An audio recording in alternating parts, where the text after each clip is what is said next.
Hola, muy buenos días y bienvenidos al proyecto de IPG Pathshala de español. Yo me llamo María Teresa Miramón y soy profesora visitante de la Universidad Jawaharlal Nehru en New Delhi. En esta universidad imparto asignaturas de lengua, literatura e historia de España, como por ejemplo literatura española medieval o literatura española del siglo XIX y XX, al igual que historia de España del siglo XX y diferentes asignaturas de lengua española. En esta ocasión vamos a comenzar con el módulo 27 del paper 11, trata sobre la literatura de los siglos XVI, XVII y XVIII y cuyo título es Camilo José Cela. El objetivo de este módulo es alcanzar una idea breve sobre la vida y la obra de Camilo José Cela. Vamos a leer algunas novelas de posguerra y a intentar entender algunos de los rasgos más sobresalientes de la corriente llamada tremendismo y aprender sobre su novela titulada La colmena. Vamos a comenzar dando algunos datos biográficos sobre la figura de Camilo José Cela. Camilo José Cela y Trulloch nació en la parroquia de Iria Flavia, en La Coruña, en el año de 1916, en una familia de clase media alta. Hoy es conocido como un gran novelista, poeta, ensayista, dramaturgo, articulista, narrador y editor de revistas literarias. En 1925, después de vivir 4 años en Vigo, su familia se trasladó a Madrid. En 1931, a causa de una enfermedad, ingresó en el Sanatorio Antituberculoso de Guadarrama. Este periodo de recuperación convirtió en una etapa de lectura intensa de los clásicos para Camilo José Cela. En 1934, después de terminar sus estudios secundarios en el Instituto San Isidro de Madrid, empezó sus estudios en la Facultad de Medicina de la Universidad Complutense de Madrid, pero pronto los abandonó. En esta época asistió a las clases de literatura española contemporánea del poeta Pedro Salinas, en la Facultad de Filosofía y Letras como oyente. De este gran poeta recibió consejos y el ánimo de dedicarse a la escritura literaria. En la facultad también conoció a Alonso Zamora Vicente, María Zambrano y Miguel Hernández, y de allí entró en contacto con otros intelectuales y escritores de esta época, como Max Aub. Frecuentó muchas tertulias literarias. Sus estudios fueron interrumpidos con el comienzo de la Guerra Civil, en el año 1936. De ideología conservadora, se alistó con la bandera nacionalista como soldado en la guerra, pero fue licenciado a causa de una herida. En el año 1940 empezó sus estudios de Derecho, pero pronto los abandonó también para dedicarse exclusivamente a su vocación literaria. Después de la Guerra Civil, colaboró como censor y periodista con el régimen franquista, pero aún sus propias obras sufrieron por la censura de aquella época de dictadura. Su nombre se asocia con la generación del 36, junto con Miguel Delibes, Luis Rosález, Miguel Hernández, Ricardo Guillén y otros. Este movimiento literario también se denomina como la primera generación de posguerra, formado por poetas, autores y dramaturgos de la época de la Guerra Civil Española, entre los años 1936 y 1941. En 1944 se casó con María del Rosario Conde Picabea, maestra de formación, y de este matrimonio nació su único hijo, Camilo José Cela Conde. Se divorciaron en 1990 y en el 91 contrajo matrimonio con la periodista Marina Castaño López. Compartió sus últimos años con ella. En 1954 se trasladó a Mallorca y pasó la mayor parte de su vida allí. Del año 1956 hasta el 79 publicó en la revista Papeles de Sant Armadans. También fundó y dirigió la revista trimestral El Extramundi y los Papeles de Iria Flavia, una revista de creación literaria y crítica filológica. Además de esto, creó la editorial Alfaguara, donde publicaba sus textos. En 1957 se hizo miembro de la Real Academia Española, ocupando el el sillón también ocupó un escaño en el Senado de las primeras Cortes democráticas. En este periodo de transición a la democracia, participó en la revisión del texto constitucional elaborado por el Congreso en 1978. A lo largo de su vida recibió muchos premios prestigiosos, como el Premio Nacional de Literatura en el año 1984, el Príncipe de Asturias de las Letras, el Premio Nobel de Literatura en 1989, el Premio Planeta o el Premio Cervantes en el 95. En el 96, don Juan Carlos I le otorgó como reconocimiento a su carrera literaria el primer título de Marqués de Iria Flavia, un título que heredó su único hijo. El que resiste, gana fue el lema adoptado por Cela para el escudo del marquesado. El 17 de enero de 2002, a la edad de 85, falleció Camilo José Cela en un hospital de Madrid y sus últimas palabras fueron «Viva Iria Flavia». Ahora vamos a pasar a hablar brevemente del estilo de este autor. Sus obras se caracterizan por una diversidad de construcción. A lo largo de la trayectoria de su producción literaria se nota una experimentación de formas narrativas. Como novelista siempre busca nuevas estructuras, siguiendo la creencia de que un escritor no debe someterse a ninguna norma. Su búsqueda, siempre de caminos diferentes, resulta en su extraordinaria capacidad de renovación y su estilo resalta por la innovación y la experimentación. La obra de Cela cuenta con mucha renovación. La originalidad de las imágenes y comparaciones muestra su extraordinaria destreza por la renovación. En cuanto al lenguaje, utiliza un léxico muy variado y rico, lo que llena su prosa de un contenido emocional. Utiliza una adjetivación muy variada. A lo largo de la trayectoria de su obra, destaca la expresividad coloquial y la presencia de la lengua hablada. Hay un pesimismo existencial y un concepto negativo del mundo en las obras de Cela. El tono de estas obras muchas veces es amargo, casi cruel. Muestra la realidad de una manera distorsionada.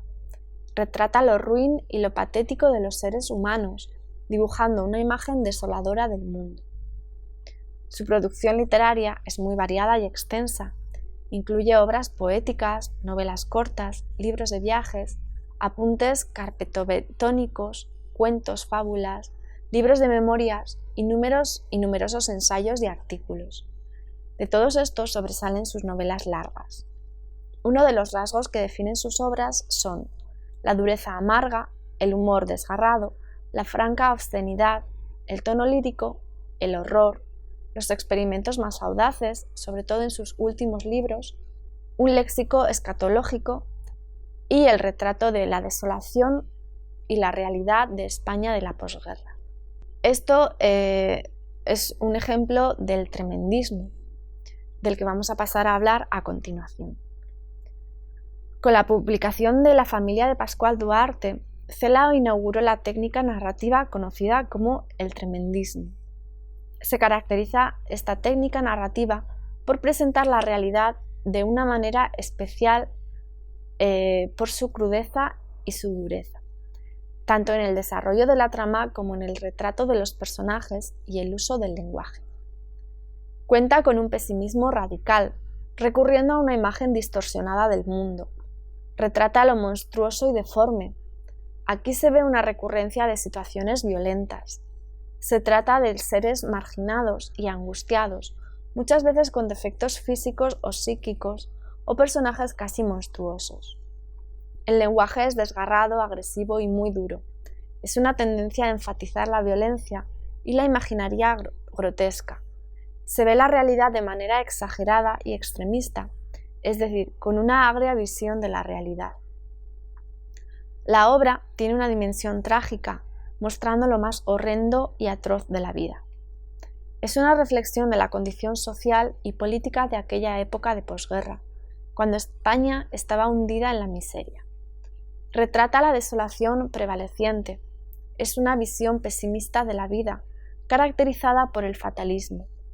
Esta corriente describe los aspectos más duros de la vida y la incertidumbre social. Representa el malestar de este tiempo, mostrando los aspectos desfavorables o aún repugnantes de la vida humana.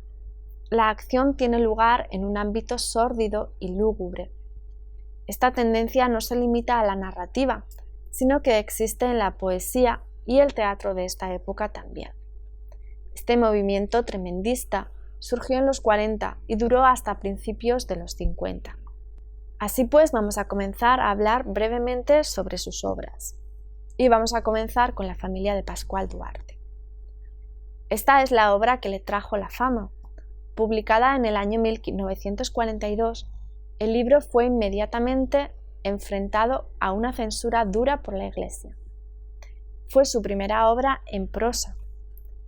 Y no solo fue su primera novela, sino que también fue el primer gran acontecimiento en la novelística de la posguerra. Se considera esta novela como uno de los primeros intentos de renovación en la posguerra inmediata. Inauguró el movimiento llamado tremendismo. Es un reflejo amargo de la vida cotidiana. Narra una historia violenta y amarga. Es evidente el pesimismo existencial de Cela. El eje central gira alrededor de las atrocidades que pueden prevalecer en la vida cotidiana. La novela se plantea un conflicto existencial. La muerte de esperanzas es un tema central. Pascual, el protagonista, es un hombre infeliz, arrastrado por la doble presión de la herencia y del medio social. La novela se escribe en la forma de una confesión íntima, proporcionando una interpretación subjetiva. En cuanto al continuum temporal, la acción transcurre en dos planos, en el que ocurren los hechos narrados y en el momento que describe Pascual Duarte. En esta obra, el protagonista, Pascual Duarte, es un antihéroe que nos narra su historia desde la cárcel. Intenta explicar las situaciones y las circunstancias por las cuales está allí encarcelado. Ha llevado una vida muy dura y trágica, empeorada por la gente que le rodea, sobre todo su madre, una mujer perversa, cruel y alcohólica, y que carece de cariño por sus niños. Es un ser marginado en todos los sentidos.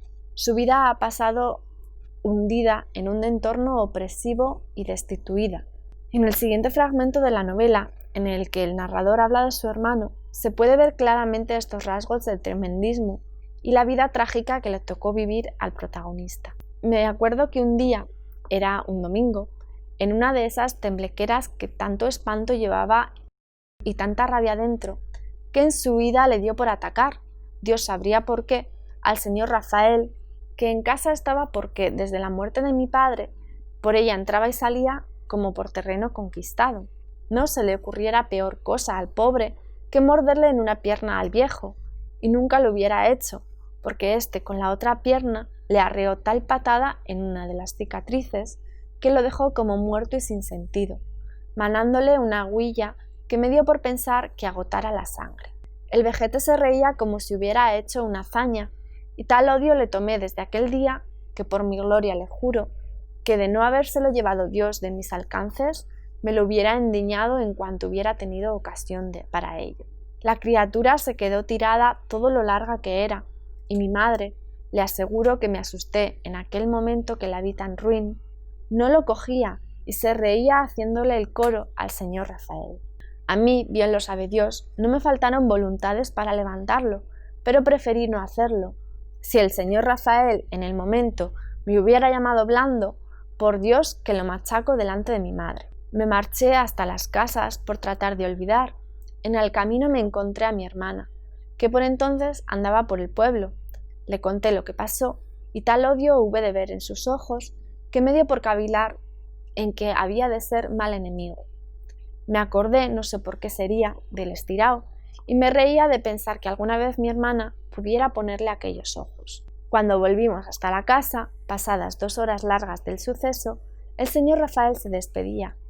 Mario seguía tirado en el mismo sitio donde lo dejé, gimiendo por lo bajo, con la boca en la tierra y con la cicatriz más morada y miserable que cómico en Cuaresma. Mi hermana, que creí que iba a armar el zafarrancho, lo levantó del suelo por ponerlo recostado en la artesa, Aquel día me pareció más hermosa que nunca, con su traje de color azul como el del cielo y sus aires de madre montaraz en ella, que ni lo fuera ni lo había de ser.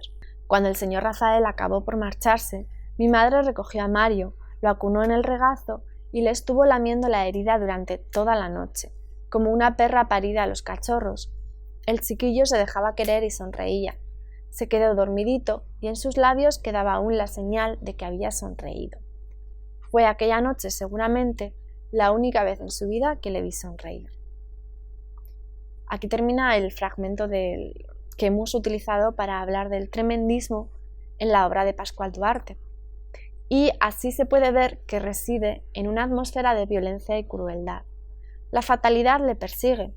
La ininterrumpida sucesión de infortunios y calamidades que le caen le dirigen hacia un camino de perdición y acaba por cometer unos crímenes, terminando con el asesinato de su propia madre, a quien culpaba por la destrucción de su felicidad. Y así termina en la cárcel esperando su ejecución. La crudeza de las escenas refleja la barbarie humana y representa el desgarro existencial, un lenguaje sobrio, pero que al mismo tiempo destaca por ser extraordinariamente expresivo y retrata el panorama atroz. La novela cuenta con una forma cruda y directa. Hay uso de diálogos cortos y frases sencillas. Reflejan el habla viva de los personajes y también destaca el uso de los diminutivos. Con esto terminamos la crítica sobre la familia de Pascual Duarte y pasamos a hablar sobre otra novela titulada Pabellón en reposo. Es su segunda novela, escrita en 1944. Siguiendo su trayectoria de experimentar con las formas, esta obra es muy diferente de la familia de Pascual Duarte, aunque continúa la línea existencial. La inspiración por esta obra vino del tiempo que el autor pasó en su juventud recuperándose de una enfermedad en el Sanatorio Antituberculoso de Guadarrama en 1931. Los monólogos transmiten las ilusiones y las angustias de estos enfermos. La novela cuenta con un lenguaje poético, en una prosa poética. Recurre a un tiempo lento para reflejar la inactividad de los protagonistas. Es una novela de estructura fragmentada y consiste en monólogos, cartas o páginas del diario íntimo de unos enfermos ingresados en un sanatorio antituberculoso. No sabemos los nombres de los pacientes, solo los números de sus habitaciones, lo que refleja su estado de una identidad únicamente derivada de su condición de enfermos. Es evidente su nostalgia por el pasado y por lo que han dejado en el mundo exterior. Con esto pasamos a otra de sus novelas, titulada Nuevas andanzas y desventuras del Lazarillo de Tormes. Esta obra de 1944 es el intento del autor de revitalizar el género picaresco. Cuenta con una narración autobiográfica y la acción transcurre en nuestro tiempo. El protagonista es un muchacho de orígenes deshonrosos que llega a tener varios amos. Las palabras del protagonista, Lázaro de Ledesma, reflejan su amargura. Resignado, termina por aceptar su destino de pobreza. Hay un uso de un lenguaje levemente arcaizante. Y ya pasamos, por último, a su obra más conocida, titulada La colmena. La publicación de esta novela enfrentó muchos problemas con la censura. Al final, ante esta prohibición, fue publicada en Buenos Aires en 1951. Es quizás su obra más ambiciosa. Esta obra consiste en una desgarrada inmersión en la realidad social de la época. La acción transcurre en Madrid de 1943, en la época de plena posguerra, a lo largo de solo 3 días. La novela contiene 6 capítulos y un epílogo. Cada capítulo se compone de una serie de secuencias que se narran en un grado variado de detalles, pequeños episodios relacionados con personajes particulares. La mayoría de las veces las secuencias ocurren de manera simultánea. El conjunto de todas estas secuencias es en la forma de las celdas de una colmena. En cuanto a la estructura, la colmena tiene una organización bastante compleja. Es un tipo de estructura caleidoscópica. La vida en esta obra está entrecruzada, es decir, los acontecimientos ocurren en un plano paralelo. Las secuencias se separan de una a la otra por un espacio en blanco y los capítulos no siguen un orden cronológico.